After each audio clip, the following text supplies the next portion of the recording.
Et si je vous disais que chaque nuit, sans le savoir, vous perdez un peu de vos forces, que vos muscles se détruisent pendant votre sommeil, non pas à cause de l'âge, mais à cause de ce que vous faites ou ne faites pas avant de dormir. Je suis le docteur Claire Moreau. Pendant plus de 40 ans, j'ai exercé la médecine générale et la nutrition préventive dans plusieurs villes de France, du calme de la campagne charentaise jusqu'au couloir pressé d'un centre hospitalier à Toulouse. J'ai vu naître la vie. J'ai vu les corps décliner et j'ai vu, bien trop souvent, la souffrance silencieuse que personne ne détecte avant qu'il ne soit trop tard. Aujourd'hui, je suis à la retraite, mais une chose me pousse à parler, car il existe un mal discret, insidieux, qui ronge lentement les personnes âgées chaque nuit. Il n'est ni bruyant ni spectaculaire. Il ne fait pas de bruit dans les analyses de sang. Il ne déclenche aucune alarme sur les appareils de surveillance. Et pourtant, ce mal tue à petit feu. Il vole les forces, puis l'équilibre, puis la dignité. C'est la fonte musculaire nocturne. Personne ne vous en parle. Ni vos proches, ni même parfois votre médecin traitant. Pourtant, elle est là, chaque nuit, chaque année, dans le silence des chambres, pendant que vous dormez, ou du moins, pendant que vous essayez de dormir. J'ai reçu un jour un homme, Monsieur Gérard, 74 ans, ancien professeur de mathématiques à la retraite. Il vivait seul dans le 14e arrondissement de Paris. Il m'a regardé avec ce regard fatigué que j'ai trop souvent vu dans mes dernières années d'exercice. Il disait « Je dors, docteur, mais je me lève plus fatigué que la veille. Mes jambes me lâchent. J'ai du mal à monter les marches. Je fais attention, mais parfois je tombe, sans raison. Et je ne comprends pas. Je mange bien, je me repose, mais je me sens effacé. Je l'ai écouté. Puis je lui ai posé une question simple. Que mangez-vous avant de vous coucher? Et là, comme des milliers d'autres avant lui, il m'a répondu ce que la majorité des gens répondent. Rien de particulier, parfois juste une tisane. Ou rien. C'est là que réside le cœur du problème. Après 60 ans, le corps change profondément. Le métabolisme ralentit, les signaux hormonaux s'affaiblissent, les capacités de régénération diminuent. Mais surtout, la capacité à reconstruire le muscle devient de plus en plus fragile. Et si on ne donne pas au corps les bons éléments nutritifs au bon moment, il commence à se détruire lui-même, nuit après nuit. Et un matin, sans savoir pourquoi, vous tombez en descendant le trottoir. Vous n'arrivez plus à vous relever. Vous vous mettez à avoir peur, à douter. Et c'est là que commence le vrai vieillissement. Non dans le corps, mais dans l'esprit. Cette faiblesse musculaire n'est pas une fatalité. Ce n'est pas l'âge. Ce n'est pas normal. C'est le résultat de gestes négligés, de repas mal positionnés, de routines oubliées. Et c'est pour cela que je m'adresse à vous aujourd'hui. Non pas comme une autorité, mais comme une voix d'expérience. Car j'ai vu trop de Lucette, trop de René, trop de Suzanne perdre leur indépendance, non pas par accident, mais par ignorance. Ce que je vais vous révéler dans cette vidéo peut paraître simple, presque trop simple. Mais c'est précisément dans la simplicité que réside la vérité. Ce que vous mangez, ce que vous faites, et surtout ce que vous ne faites pas avant de dormir, détermine la qualité de votre vie, votre équilibre, votre mémoire et votre capacité à rester vous-même. Je vais vous montrer 4 aliments que vous pouvez manger avant de dormir qui ont permis à des dizaines de mes patients de retrouver leur vitalité et leur force en quelques semaines. Je vais également vous révéler 4 erreurs que beaucoup commettent chaque soir en croyant bien faire, mais qui en réalité accélèrent la perte musculaire et les troubles du sommeil. Et ce n'est pas tout. Je partagerai avec vous 3 gestes simples à faire chaque soir. Des gestes que j'aurais voulu que l'on m'apprenne moi-même bien plus tôt.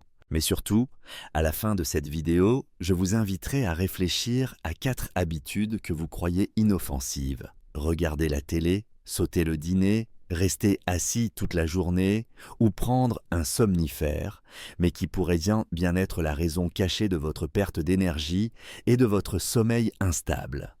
Si vous êtes là aujourd'hui, ce n'est peut-être pas par hasard. Peut-être ressentez-vous que quelque chose ne tourne pas rond.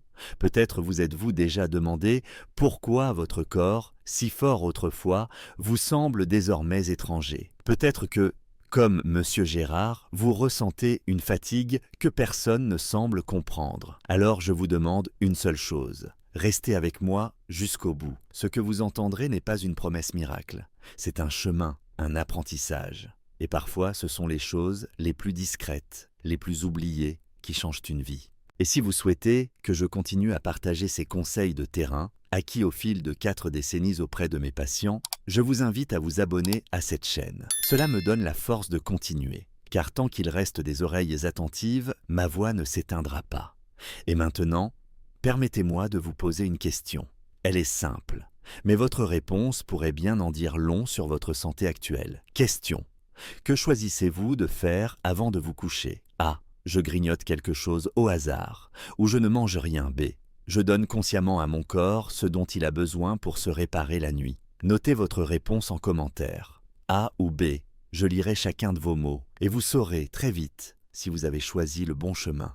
Pendant 43 ans, j'ai écouté, observé, accompagné. J'ai vu des corps s'éteindre faute de gestes simples, j'ai vu des vies reprendre souffle grâce à une seule modification dans l'assiette. Aujourd'hui, à la retraite, j'ai décidé de ne plus me taire, car ce que j'ai appris au fil de ma pratique, je ne veux pas l'emporter avec moi. Je veux le transmettre. Et si vous m'écoutez en ce moment, c'est que quelque chose en vous ressent que le chemin peut changer. Après l'âge de 60 ans, le corps ne fonctionne plus selon les mêmes lois que dans la jeunesse. Le métabolisme ralentit, la digestion devient plus sensible et surtout, la reconstruction musculaire devient capricieuse. Pendant la nuit, alors que l'on croit se reposer, les muscles, eux aussi, ont besoin de leur nourriture. Mais contrairement à ce que l'on croit, cette nourriture ne vient pas du vide ou du sommeil seul. Elle vient des éléments que vous donnez à votre corps juste avant de vous coucher. Je vais vous parler maintenant de 4 aliments, 4 petits gestes du soir. Ce ne sont pas des pilules,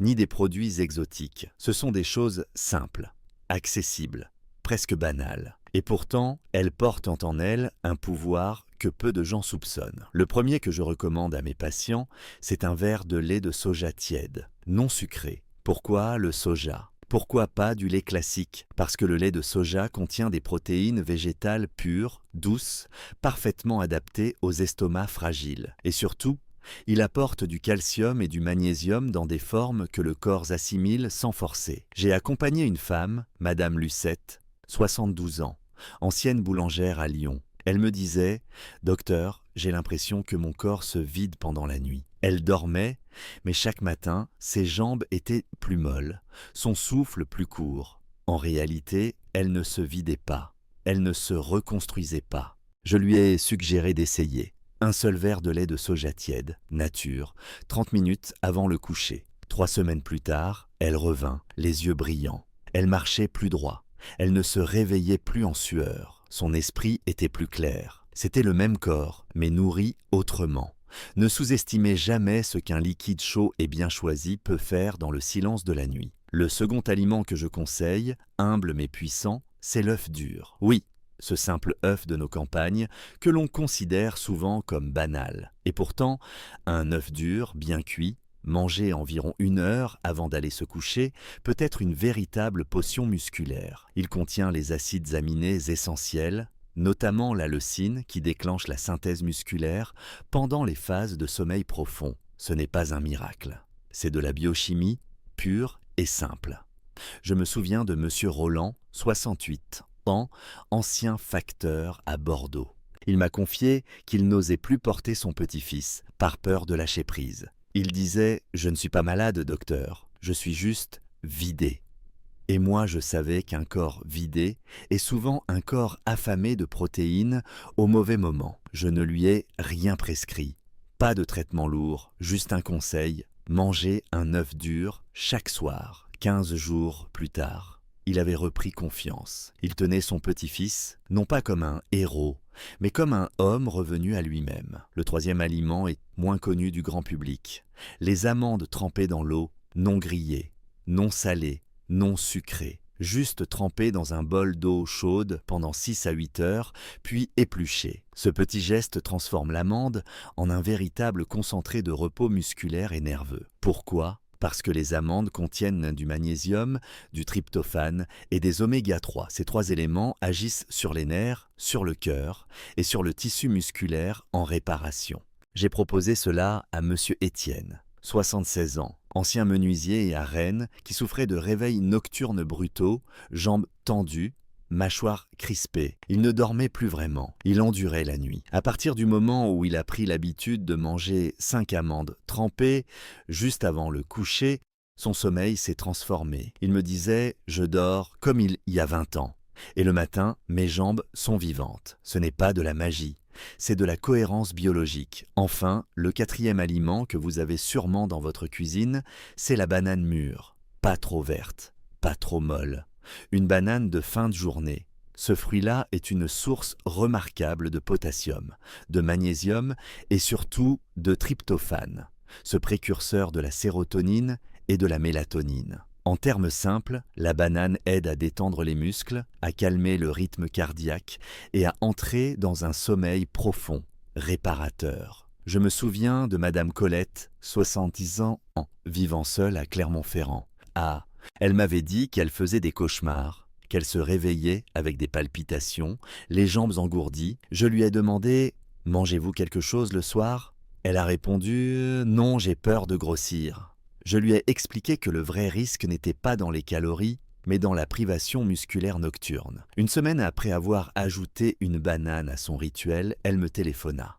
Je me réveille reposé, je n'ai plus peur de la nuit. Ces 4 aliments ne sont pas seulement des compléments, ils sont des alliés silencieux, des bâtisseurs invisibles de votre force. Vous n'avez pas besoin de beaucoup, vous avez besoin de précision, de constance, de conscience, car la nuit, votre corps ne dort pas, il répare. Ou du moins, il essaye, oui, si vous lui en donnez les moyens. À vous maintenant de choisir, allez-vous continuer à vous coucher le ventre vide ou rempli de choses inutiles? Ou allez-vous décider, dès ce soir, de nourrir votre corps avec intelligence, respect et douceur? Car chaque nuit est une chance, une possibilité, un laboratoire secret où votre santé de demain se prépare. Faites-en le bon usage, et votre corps vous le rendra, pas en mots, mais en pas plus stable, en réveil plus calme, en gestes plus sûrs. C'est cela, le vrai miracle. Pas dans les pilules, mais dans l'écoute et dans le choix juste. Si je me tiens encore aujourd'hui devant vous, après avoir quitté mon cabinet depuis plusieurs années déjà, c'est parce que certaines vérités ne peuvent pas mourir avec le silence. J'ai vu trop de corps décliner, non pas à cause de maladies incurables, mais simplement à cause d'habitudes anodines. J'ai vu des femmes trembler sur leurs jambes à l'âge de 65 ans. J'ai vu des hommes, autrefois forts comme des chênes, ne plus réussir à se lever d'une chaise. Et tout cela pour une simple raison, le soir venu, ils mangeaient ce qu'il ne fallait surtout pas manger. On croit souvent que le repas du soir est un détail, une formalité, un moment de détente où l'on peut se faire plaisir. Mais après 60 ans, on sait chaque aliment, chaque bouchée devient soit un soutien, soit un poison lent. Et ce que je vais vous dire, je l'ai découvert non dans les livres, mais en écoutant mes patients, en recoupant les signes, en observant l'effet quotidien de certaines assiettes sur leur état au réveil. J'ai en tête le souvenir de Monsieur Paul, 73 ans, ancien chef d'atelier à Reims. Il venait me voir car il ne comprenait pas. Il mangeait à sa faim, dormait 8 heures par nuit, et pourtant, chaque matin, ses jambes lui semblaient de plus en plus faibles. Son dos raide, sa respiration courte. Il avait peur de sortir. Il avait l'impression de vieillir à vue d'œil. Je lui ai alors posé cette question, simple mais cruciale. « Que mangez-vous le soir vers 20 heures ?» Il m'a répondu fièrement « Un bon plat qui tient au corps, docteur. Le plus souvent, un ragoût de bœuf ou un porc mijoté. Ma femme dit que ça me donne de la force. » Mais ce que sa femme ignorait, ce que lui-même ne soupçonnait pas, c'est que ce plat, qui tient au corps, était en réalité en train de le briser de l'intérieur. Ces viandes rouges mijotées, grasses, salées, exigent un travail énorme du foie, des reins et du système digestif, précisément à l'heure où ces organes devraient se reposer. Et ce surmenage empêche le corps de plonger dans un sommeil profond, réparateur. Au lieu de cela, il lutte, il s'agite. Et pendant que vous dormez à moitié, vos muscles, eux, ne se reconstruisent pas. J'ai vu tant de patients faire cette erreur. Et pas seulement avec la viande. Certains, croyant bien faire, finissent leur repas du soir avec des fruits sucrés. Mangue, raisin, figues, melon très mûr. C'est naturel, me disent-ils. C'est bon pour la santé? Oui, en théorie, mais pas à ce moment-là. car ces fruits contiennent du fructose en grande quantité. Et le fructose, pris le soir, déclenche une montée de glycémie, un pic d'insuline, puis une chute. Et cela perturbe gravement la production naturelle de mélatonine, l'hormone du sommeil profond. Résultat, sommeil haché, fatigue matinale et, à long terme, dérèglement métabolique. Je pense à Madame Jeanne, 69 ans, maison retraitée à Angers. Elle adorait finir son repas par 2 belles tranches de melon. C'est léger, disait-elle. Et pourtant, elle se réveillait chaque nuit à 2 heures du matin, cœur battant, sueur froide. Ce n'est qu'en retirant ce fruit de son dîner qu'elle retrouva, enfin, des nuits complètes. Ce ne sont pas de grands bouleversements qui changent une vie. Ce sont ces ajustements invisibles qui, répétés chaque soir, réparent ou détruisent. Et puis, il y a les aliments frits, les plats sautés, les aliments trempés dans l'huile chaude, ces beignets, ces pommes de terre dorées, ces légumes caramélisés. Ils sentent bon, ils réconfortent, oui, mais ils chargent le sang de graisse oxydée. Ils encrassent les artères. Ils déclenchent des inflammations invisibles dans les tissus musculaires. Ce n'est pas visible au premier abord. Mais au bout de quelques semaines, puis quelques mois, le résultat est là. Les jambes flanchent, les articulations brûlent, les réveils sont douloureux. Je me souviens de Madame Thérèse, 75 ans, ancienne infirmière, qui me disait « Je ne comprends pas, docteur, je mange peu, mais j'ai l'impression de peser lourd chaque matin. » Elle avait l'habitude de manger des galettes de pommes de terre le soir, bien dorées à la poêle. Une fois qu'elle a arrêté et remplacé cela par une soupe légère, ses matins sont devenus plus légers aussi. Ce n'est pas qu'elle mangeait trop, c'est qu'elle mangeait mal au mauvais moment. Et puis il y a l'erreur, la plus banale, la plus sournoise de toutes, le dîner tardif. Manger après 21 heures, même si c'est léger, c'est demander à l'organisme de digérer alors qu'il doit se régénérer. Le système digestif, en activité, envoie des signaux qui empêchent le cerveau d'entrer en sommeil profond. La température du corps reste élevée. Le cœur bat un peu plus vite. La respiration est plus courte. Vous dormez, mais vous ne vous reposez pas. Et chaque nuit devient une dette de réparation que vous ne remboursez jamais. Je me souviens d'un patient discret, Monsieur Albert, 81 ans, veuf depuis peu. Il regardait la télévision jusqu'à 22h30, puis se préparait à manger. Il dînait seul, devant la télé, puis allait se coucher vers minuit. Il se réveillait fatigué, le moral en berne, le corps raide. Je lui ai proposé de dîner à 18h30, puis de prendre une infusion, de lire un peu. 3 semaines plus tard, il avait changé de visage. « Je ne savais pas que manger tard me coûtait autant », m'a-t-il dit. Tout cela pour vous dire une chose. Ce n'est pas ce que vous mangez qui vous affaiblit, c'est quand et comment vous le mangez. Et le soir, plus que tout autre moment de la journée, ce que vous mettez dans votre assiette agit directement sur votre sommeil, vos muscles, votre mémoire et votre équilibre du lendemain. Alors posez-vous cette question ce soir avant d'ouvrir votre frigo. Est-ce que ce que je m'apprête à manger va m'aider à guérir ou va me maintenir dans cette fatigue que je traîne depuis des mois? La réponse est en vous. Mon rôle, c'est de vous donner les clés. À vous de choisir la porte. Si vous m'avez suivi jusqu'ici, alors vous savez déjà que ce ne sont pas les grandes choses qui bouleversent la santé, mais bien les petites répétées chaque jour. Ce que je m'apprête à vous transmettre maintenant, je le considère comme l'un des plus puissants enseignements de ma carrière. Car parfois, ce ne sont pas les médicaments, ni même l'alimentation, qui font la différence entre un corps qui s'éteint et un corps qui se régénère. Ce sont les gestes silencieux, les rituels du soir, ces 10 minutes que l'on consacre à soi-même, sans bruit, sans distraction, dans l'intimité du corps et du cœur. J'ai passé une vie à prescrire, à expliquer, à corriger des traitements. Mais avec le temps, j'ai compris qu'aucun médicament ne peut remplacer un corps écouté et un esprit apaisé. Trop souvent, on réduit la santé à une équation biologique. Mais le vieillissement n'est pas qu'une affaire de cellules. C'est aussi un dialogue intérieur entre ce que le corps demande et ce que l'on choisit de lui offrir. Et ce dialogue, il commence chaque soir, quand la lumière baisse, quand la maison devient calme, quand la journée se termine. Le premier geste que je propose à tous mes anciens patients, c'est de boire un verre d'eau chaude infusée de gingembre ou de curcuma 30 minutes avant le coucher. Ce n'est pas une mode, ce n'est pas une tendance de bien-être. c'est une tradition ancestrale, validée aujourd'hui par la science. Le gingembre, tout comme le curcuma, possède des propriétés anti-inflammatoires puissantes, capables de soulager les douleurs musculaires, d'ouvrir la circulation sanguine et de détendre l'appareil digestif. Ces racines, simples et accessibles, deviennent, une fois infusées, une sorte de baume liquide qui pénètre doucement dans l'organisme, l'apaise et le prépare au repos. Je me rappelle de Madame Denise, 77 ans, qui souffrait chaque nuit de tensions dans les jambes, de douleurs sourdes dans le bas du dos. Elle avait essayé toutes sortes de crèmes, de coussins, de médicaments. Rien n'y faisait, jusqu'au jour où je lui ai proposé ce rituel. Une infusion de gingembre frais, 3 fines rondelles dans 200 ml d'eau chaude. Chaque soir, à heure fixe. Elle m'a appelé 3 semaines plus tard. La voix changeait. « Docteur, j'ai retrouvé mes nuits.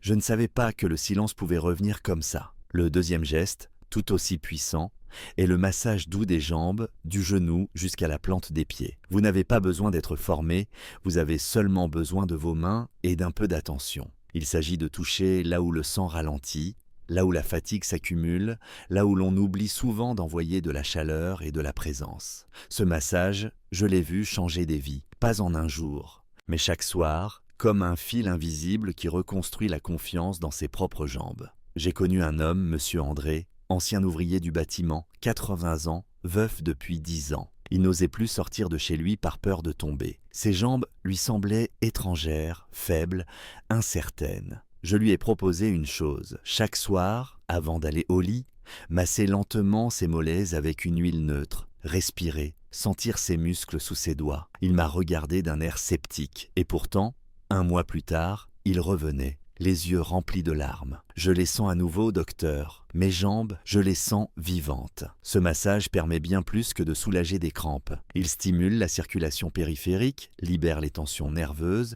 favorise la sécrétion de sérotonine, cette hormone si précieuse à l'endormissement. Et surtout, il crée un lien entre soi et son corps. Ce lien, beaucoup de personnes âgées l'ont perdu. Elles ont peur de toucher ce corps qui a vieilli, de l'écouter, de le regarder, mais je vous le dis, ce n'est pas parce qu'il a vieilli qu'il ne mérite plus d'attention, bien au contraire. Enfin, il y a ce 3e geste, peut-être le plus discret, mais le plus fondamental.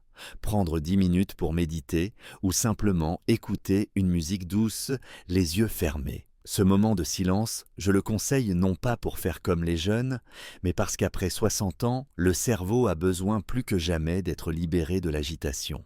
Trop de personnes âgées ferment les yeux avec encore en tête les nouvellets du journal, les soucis de la journée, les tensions accumulées dans le cœur. Elles s'endorment, non pas dans la paix, mais dans l'effort. Or, pour que le corps entre en sommeil profond, ce sommeil où les muscles se réparent, où la mémoire se consolide, où le cœur ralentit, il faut que le cerveau soit apaisé. 10 minutes, ce n'est rien. Et pourtant, cela peut tout changer. Asseyez-vous, éteignez la lumière forte, fermez les yeux, respirez, laissez les pensées passer comme des nuages. Ne forcez rien. Écoutez une mélodie lente, un piano, une pluie lointaine.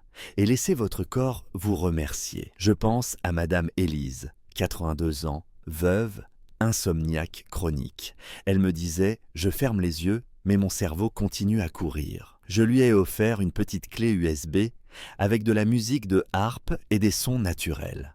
Je lui ai demandé de l'écouter chaque soir, 10 minutes, sans rien faire d'autre. 2 semaines plus tard, elle me racontait qu'elle s'endormait souvent avant même la fin de la piste. Je ne lutte plus, je m'abandonne. Voilà ce que je vous transmets aujourd'hui. 3 gestes, une infusion chaude, un massage doux, un silence habité. Aucun de ces gestes n'est spectaculaire. Aucun n'est monnayé en pharmacie. Mais chacun est une porte vers un autre rapport au corps, au repos, à la nuit. Le soir n'est pas simplement la fin de la journée. C'est le début de la réparation.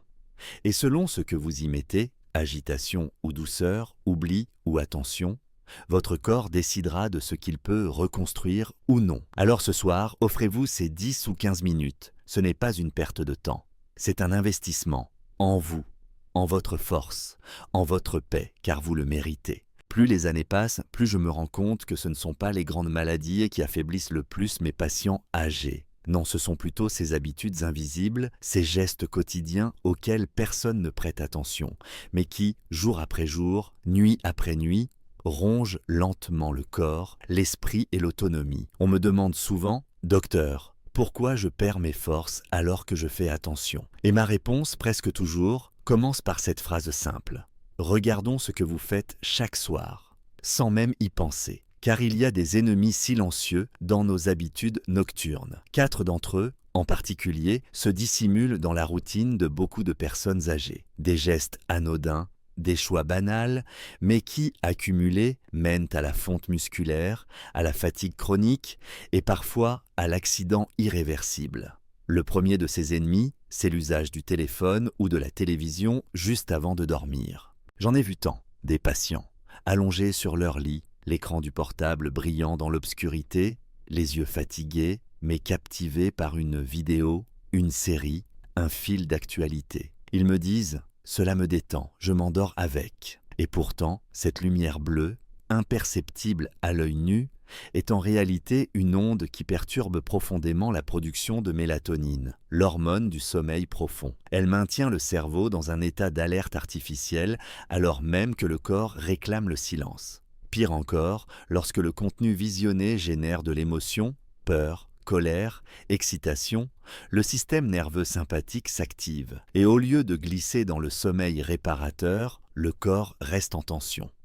J'ai accompagné M. Alain, 71 ans, ancien professeur d'histoire, insomniaque chronique. Chaque soir, il regardait les actualités jusqu'à minuit, souvent seul, souvent inquiet. Il se réveillait fatigué, agité, sans comprendre. Ce n'est que lorsqu'il a éteint son écran 1 heure avant de se coucher qu'il a retrouvé un sommeil profond. Parfois, la paix ne vient pas d'un somnifère, mais d'un geste simple. Fermer les yeux sur le monde pour se rouvrir à soi-même. Le deuxième ennemi de la régénération musculaire, c'est l'inactivité quotidienne. Beaucoup, avec l'âge, réduisent leurs mouvements au strict minimum. « J'ai peur de tomber », disent-ils. Alors ils évitent les escaliers, les promenades, les gestes un peu vifs. Mais ce que j'ai appris, c'est qu'un muscle non sollicité est un muscle en sursis. Et ce que beaucoup ignorent, c'est que la reconstruction musculaire nocturne n'existe que si le muscle a été activé le jour. Si vous passez la journée assis,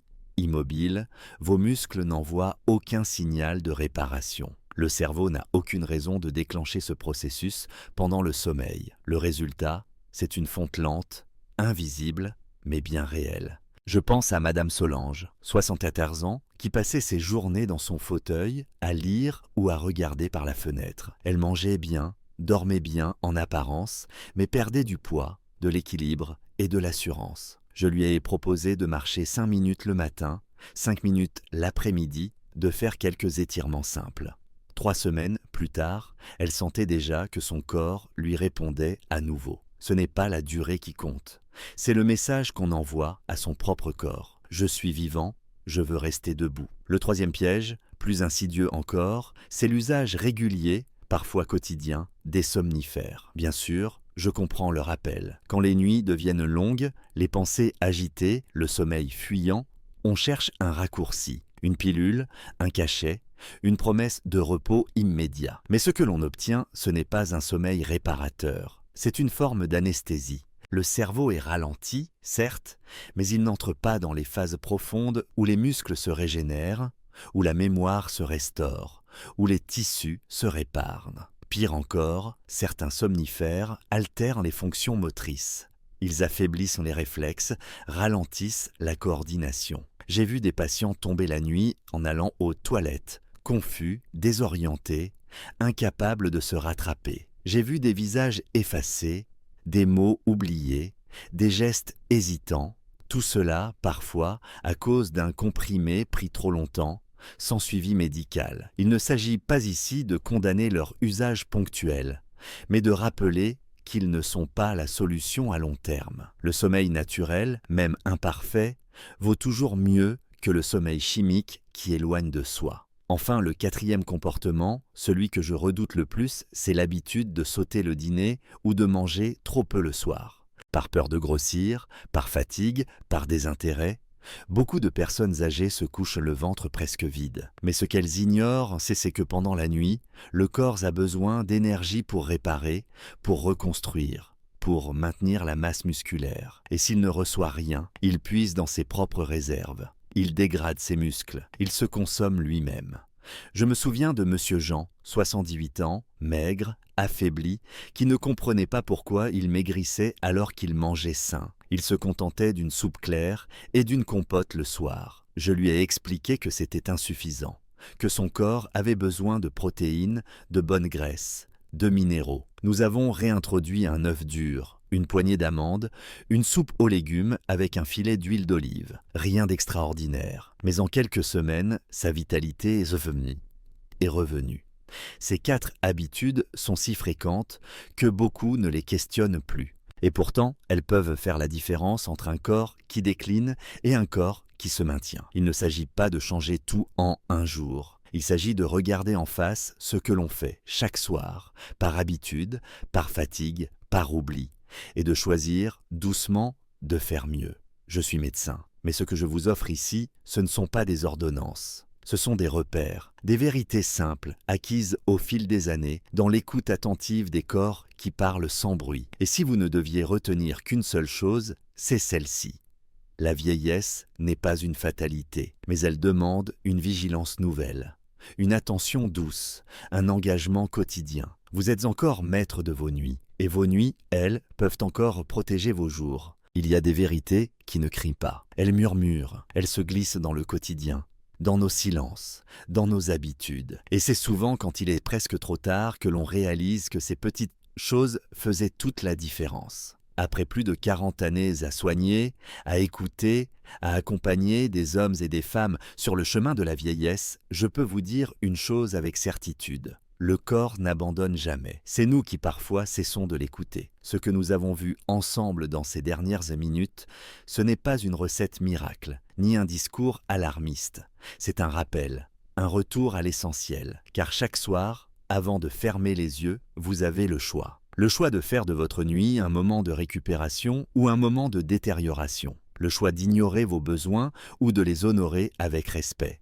Le choix de dire « je suis fatigué, tant pis » ou de dire « je suis vivant et je me donne une chance ». Vieillir ne signifie pas s'éteindre. Cela signifie changer de rythme, ajuster, affiner, prendre soin autrement. Vos muscles, votre cœur, vos pensées, vos os, tous ont encore la capacité de se renforcer, de guérir, de s'apaiser. Mais cela dépend d'un engagement doux et constant. Boire la bonne infusion, choisir un dîner équilibré, éteindre les écrans à temps, masser vos jambes, bouger un peu chaque jour. Ce ne sont pas des sacrifices, ce sont des gestes d'amour envers vous-même. Et si vous êtes arrivé jusqu'ici, c'est que quelque chose en vous le sait déjà. Vous avez cette étincelle, ce désir de bien vieillir, non pas dans la peur ou la résignation, mais dans la conscience, la paix et la liberté. Je vous y encourage de tout mon cœur, car chaque effort que vous faites aujourd'hui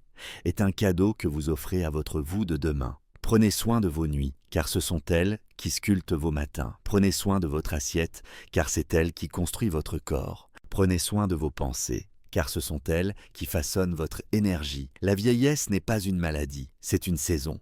Et chaque saison peut être belle, à condition de la vivre pleinement, avec respect, avec douceur et avec les bons choix. Chaque geste, même petit, a un impact sur notre santé globale. En prenant soin de notre routine du soir, en choisissant avec attention ce que nous mangeons, ce que nous regardons, ce que nous pensons et ce que nous faisons avant de dormir, nous construisons un corps plus fort, un esprit plus serein et une vie plus autonome. Ce n'est pas une question de perfection.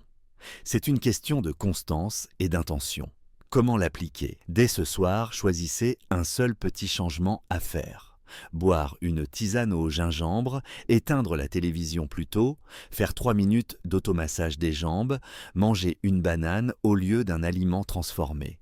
Commencez là où vous êtes, avec ce que vous avez. Et surtout, faites-le avec bienveillance envers vous-même. Le soir, que faites-vous pour prendre soin de votre corps et de votre sommeil? A. Je suis déjà une petite routine saine. B. J'aimerais commencer, mais je ne sais pas par quoi. Partagez votre réponse en commentaire, cela pourra aider d'autres personnes à se reconnaître et à trouver leur propre chemin. Votre expérience compte. Si vous avez trouvé ce contenu utile, je vous invite chaleureusement à vous abonner à la chaîne pour recevoir d'autres conseils adaptés, profonds et sincères. Et si vous souhaitez soutenir mon travail, car oui, même si je suis à la retraite, je continue humblement à vous offrir ce que je peux, vous pouvez faire un petit don selon vos moyens. Même symbolique, il sera pour moi une grande source de motivation pour continuer à partager ce savoir que la vie m'a confié. Merci pour votre écoute attentive. Merci pour votre humanité. Et surtout, prenez soin de vous, chaque soir, chaque jour.